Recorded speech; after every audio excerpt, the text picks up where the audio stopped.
pasintabi po sa mga kumakain dyan sa mga oras na to. Ayan po kasi nakakasama lang ng loob yan ang linatnan ko sa aking unit sa Pasinaya Central. Tingnan nyo naman kung gaano naman nila binabo yung aking unit dyan. Nakakasama talaga ng loob. So hello mga madi mga padi, ayan, full force kami dyan, tatlo, papunta kaming Pasinaya Central sa aking unit. Pero bago yon, dumaan muna kami sa isang pagawaan dahil kailangan ko magpa-change oil na kay Pegasus. Subalit wala sila ng oil na gusto ko, kaya naman umalis na kami at dumiretso na kami sa Pasinaya. At pagdating ko sa aking unit, ayan, bumungad sa akin ang malagubat na itsura, ayan. At pagpasok ko, kita ko na kaagad kung gaano kadugyot ang aking unit. Aba naman ako, nakakasama naman ng loob yung dinatnan ko dito. Iniwanan lang naman nila na napakadugyot yung aking CR. Tingnan mo naman ang dungis-dungis. At eto pa yung lababo, yung gripo sa lababo, o ano nangyari, tinanggal. At ang masaklap, eto, tingnan mo naman, oh.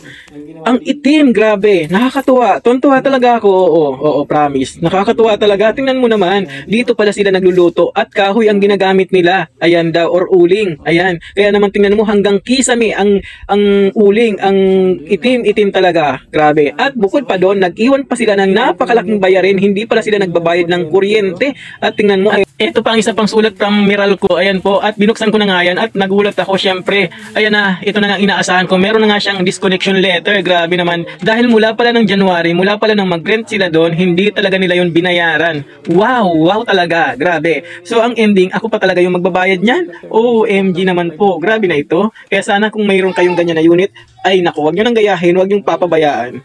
Imbis na na meron akong kinita, wala. Ako pa yung sobrang kulang pa yung inupa nila rito para ipaayos ko dito. Tapos bayaran yung ilang damage. Okay.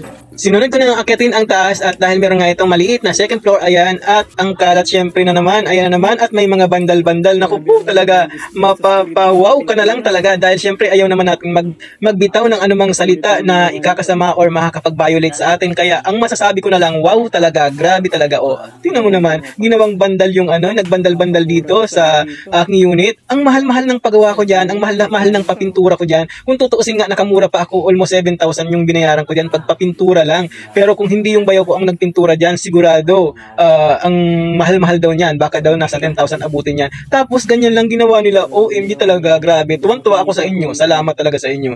So ayan, kaya aral na yan sa akin talaga. Kapag may ganyang pinaparentahan, dapat talaga pala laging dinadalaw, tinicheck kung kumusta ba. Subalit ako kasi yung tulad na nang nasabi ko, na-depress talaga ako ng mga nakaraang buwan at talagang wala na akong ginawa kundi magmukmok sa loob ng kwarto. Kaya yan, napabayaan ko na talaga ng bonggang-bongga yan.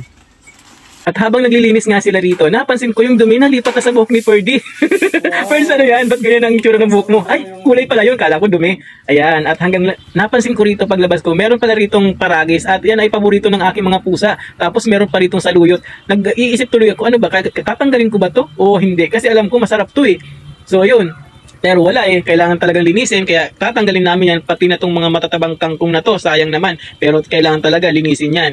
At ito na nga, kinaskas na nga yan ni Purge, sinimulan niya ng kaskasin, at iniskoba na nga, buti na nga lang nakahiram kami sa kapitbahay para ito ma-iskoba ito. At ito naman yung kasama niya, si Enrique, ayan, at todo kuskus din. At inakyat ko na nga matapos nilang, inuna nila yung taas na linisin, at ayan nga, malinis na nga siya, pero hindi pa talaga.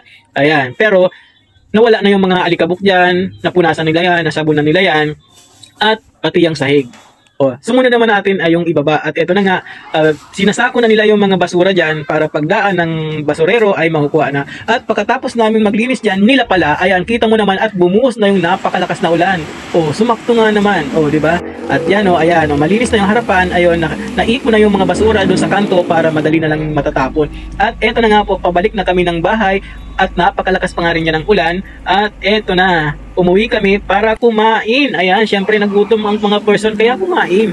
Sarap diba? Baka Supreme Paris yan. At syempre, hindi ko pwedeng kalimutan ng aking mga poor babies na si Nano at Nana. May pasalubong ako sa kanila. Ayan, favorite ba naman ng mga pusa ang ganyang paragis? Ayan, dahil yan ay may malaking kagamutan para sa ating mga poor babies. Alam nyo na ha, paragis ang masarap para sa ating mga alaga. Kaya naman, bigyan nyo sana sila ng ganyang klase ng damo para nakakatanggal sila ng mga toxic sa kanilang mga katawan. So hanggang dito na mga mga padi ang ating video for today's, at sana po ay may natutunan kayong aral. Tulad na nga yan, kung kayo po ay mayroong pinaparentahan, ay dapat po ay lagi nyong nabibisita para naman nalalaman nyo kung ano ng kalagayan ng mga yon sa kanilang inuupahan. Thank you so much for watching. Ito po si Santi nagsasabing masaganang araw po sa ating lahat. Ayan, masagana na lang inyong gamitin sa pagluluto or sulit gas. Okay, thank you so much for watching.